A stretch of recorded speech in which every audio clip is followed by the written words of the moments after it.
I think the only thing that a few tips, but I think the first one is I always start with myself. I'm a huge I, we, you person. You've got to start with the I on everything before you can go to the we, and you've got to do the we before we go to the you.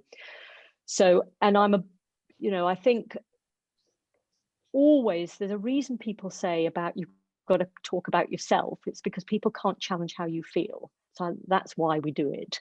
And so I say, look, I've got to stop you, David, because I need to tell you that I am feeling really uncomfortable, and always use the feeling word, not the thinking, because of course people can't challenge feelings, they can challenge thoughts.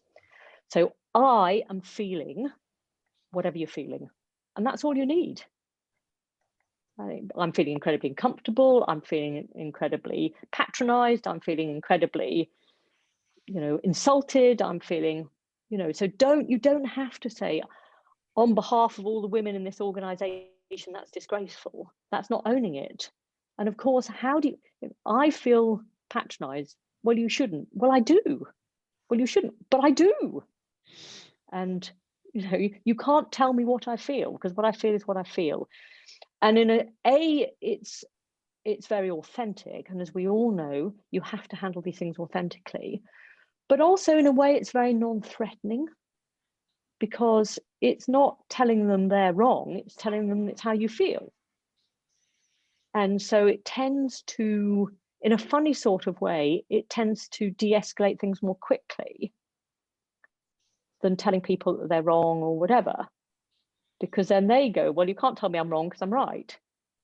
And so that's the technique I always use at everything in life, is I feel. And don't apologize.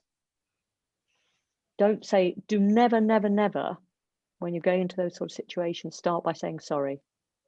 This is not diversity is not an arena for an apology.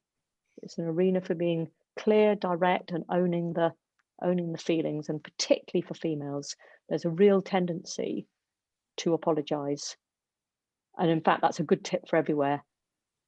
Monitor your speech. And if you find yourself apologizing for coming in, having a point of view, oh, well, I know I shouldn't really have a view on the sales numbers of this company, stop apologizing. Either have a view or don't have a view. But if you have a view, have it, because you're almost certainly entitled to have that view. You're almost certainly going to have, be right and be credible. But, if you use the words I feel, you're not going to go too far wrong in terms of tackling people on any issue, but particularly on the diversity issue or on you being challenged as a female. And if somebody told me that when I was in my 20s, I tell you, I'd have been a lot better off.